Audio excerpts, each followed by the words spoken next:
Oh, I don't have a career as a writer. I just write another book. It's like a little nervous breakdown. Hi, my name is Colm Tóibín. I'm a writer and I've written a novel called Long Island. And it's 25 years after the novel Brooklyn, which I also wrote. And it's the same characters. And we'll see what happens to them a quarter of a century later. I emphatically didn't want to write a sequel to Brooklyn. I thought that you must always leave a book maybe where the reader has to imagine what might happen in the future. But I don't think you have a right to say to the reader, look, I need to add to that last book to give you more because it didn't quite, tell you the story. And so I resisted it. I was never going to do it.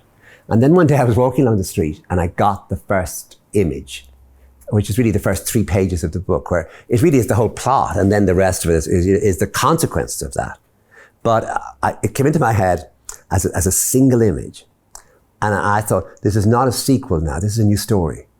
And I didn't have the scruples, I didn't have the worries. My worry was just to try and get it written as quickly as possible and then revise it as much as possible. But I didn't see it as a continuation of the previous book, or as a repudiation, or as a reply, or even the word sequel, except the same characters are 25 years later and something new has happened that creates drama.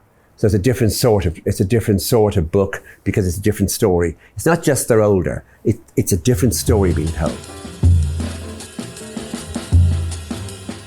She's older, Eilis is older, she's 25 years older, but she's a mother. She's also been in America, but what she's done, I think, is her intelligence is sharper. Her way of seeing the world is more direct. So it was interesting just to watch her.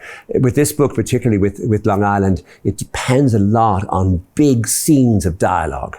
And in those big scenes of dialogue with her husband, with her mother-in-law, with her brother-in-law, and later on with various people in Ireland, she dominates as the one who's asking the forensic questions, as the one you can see her mind working. So to that extent, she's less shy than she was in Brooklyn. Now in Long Island, she's actually a much more confident person, but she still has a way of making people want her and making people like her without seeming to put any obvious effort into this. She still has that gift.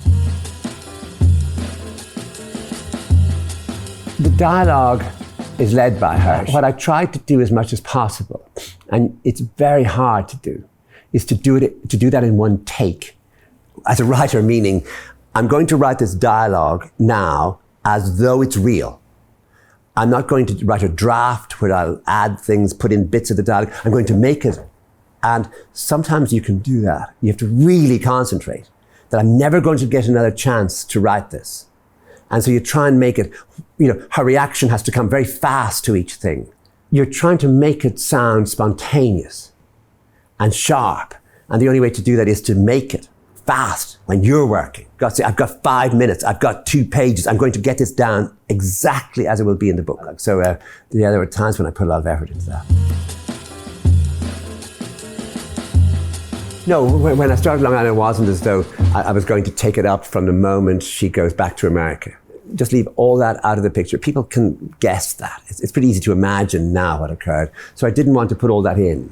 But I did want to give you enough information in this new book, Long Island, that you didn't even have to have read Brooklyn to be able to follow who these characters are and why they're together. So that was quite a conscious decision, that there might be somebody who would pick this up and I wanted them to be able to follow it and really to be able to fully appreciate it without having the need of the earlier book.